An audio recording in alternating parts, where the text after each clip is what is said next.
உலக செம்மொழி தமிழ் முதல் மாநாட்டில் பிசிராந்தையார் அமர்வில் தமிழிசை என்னும் பொருண்மையில் நடைபெறும் முதல் அமர்விற்கு தலைமையேற்றுள்ள மதிப்புக்குரிய பேராசிரியர் வைத்திலிங்கம் ஐயா அவர்களே, இந்த முதல் அமர்வின் முதல் கட்டுரையாக பதிற்றுப்பத்தில் வண்ணமும் தூக்கும் என்னும் தலைப்பில் என்னுடைய கருத்துக்களை கேட்க குழுமியுள்ள சான்றோர்களை அனைவருக்கும் என்னுடைய பணிவான வணக்கத்தை தெரிவித்துக் கொள்கின்றேன். இந்த முதல் உலக செம்மொழி மாநாட்டில் தமிழிசை அமர்வில் இந்த கட்டுரை ஏன் என்று கேட்பதன் வாயிலாக இந்த கட்டுரையினுடைய நோக்கத்தை நான் குறிப்பிட விரும்புகின்றேன்.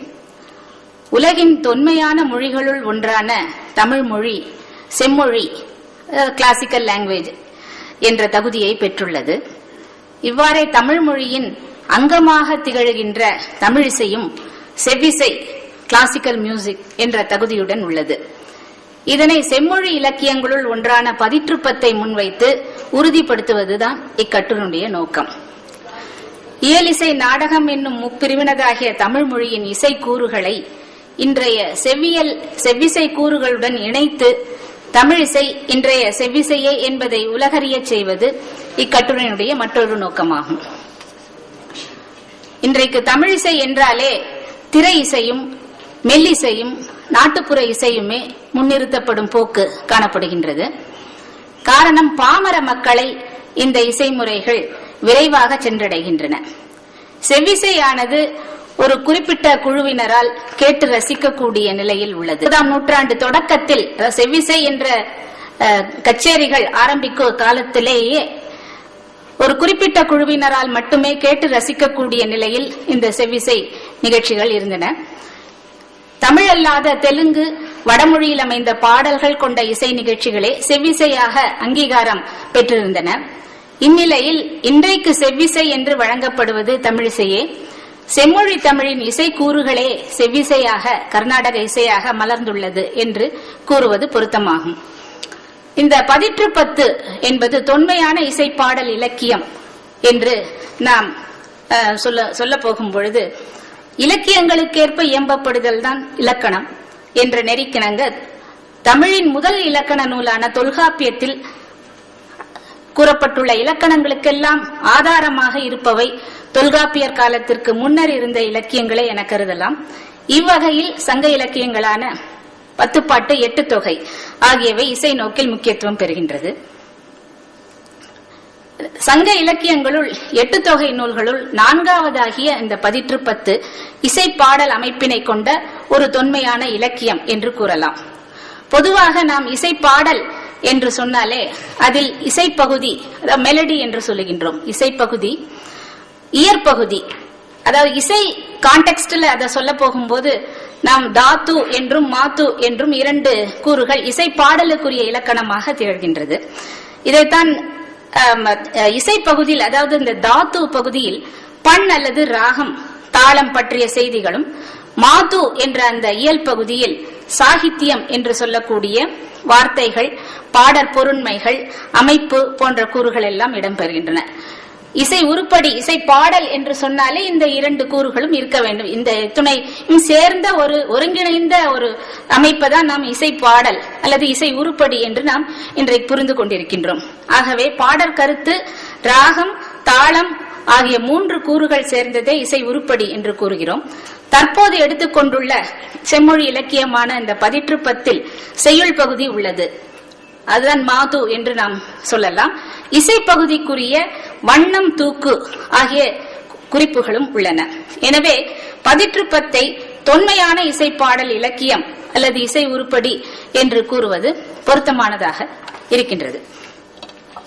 இந்த பதிற்றுப்பத்தினுடைய பெயர் காரணம் என்ன என்று கேட்டோம் என்றால், 10 அகவற்பாக்கள் உள்ள 10 பகுதிகள் அமைந்தமையின் பதிற்றுப்பத்து என்று பெயர் வந்தது.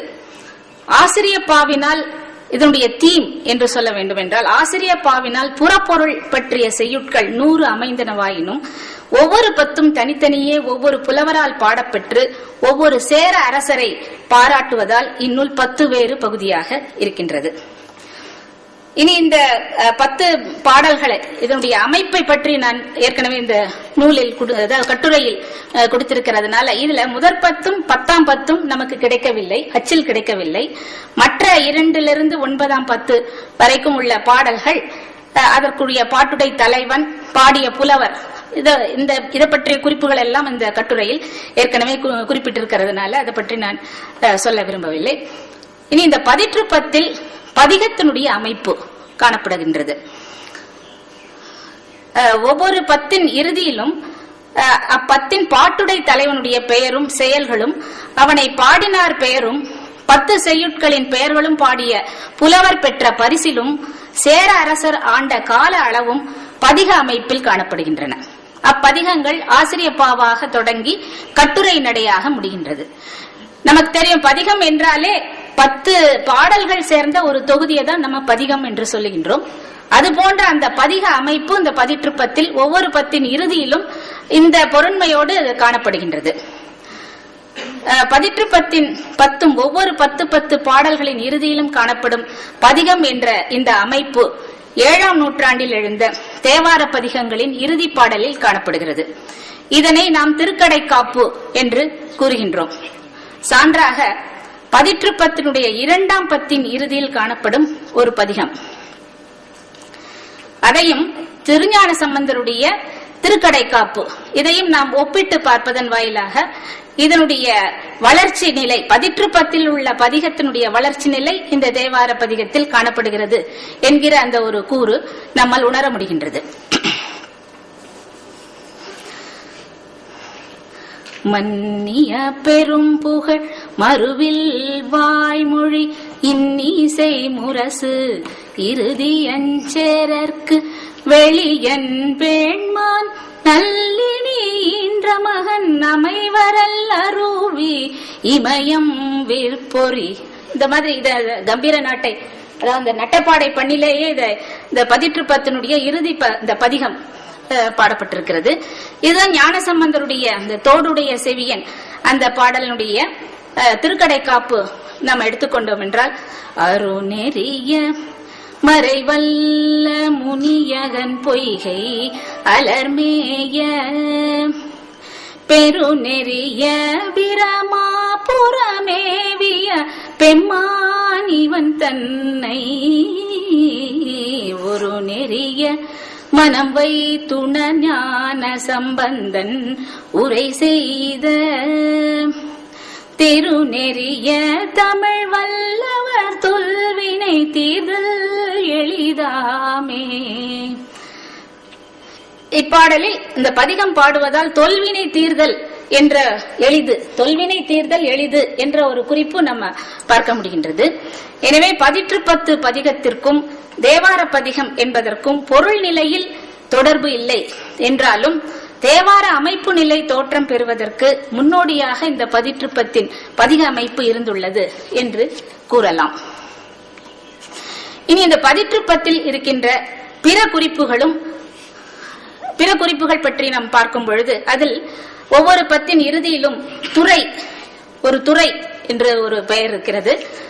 அதன் பிறகு வண்ணம் என்ற ஒரு குறிப்பு இருக்கிறது, தூக்கு என்ற குறிப்பு இருக்கிறது. இதை தாண்டி பெயர் என்ற ஒரு குறிப்பு காணப்படுகிறது. இந்த 4 குறிப்புகளும் இது இசை பாடலுக்குரிய ஒரு குறிப்பாக நாம் இதை எடுத்துக்கொள்ளலாம். ஏனென்றால் ஒரு துறை என்று நம்ம சொன்னாலே இந்த துறை, இசைத்துறை, இலக்கியத்துறை, நம்ம தமிழிலேயே பல துறைகள் இருக்கின்றன. மொழியியல் துறை இருக்கு, இலக்கணம், அந்த மாதிரி பல துறை, நாட்டுப்புறவியல், எல்லாம் தனித்தனியாக நம்ம பிரித்து சொல்கின்றோம். அந்த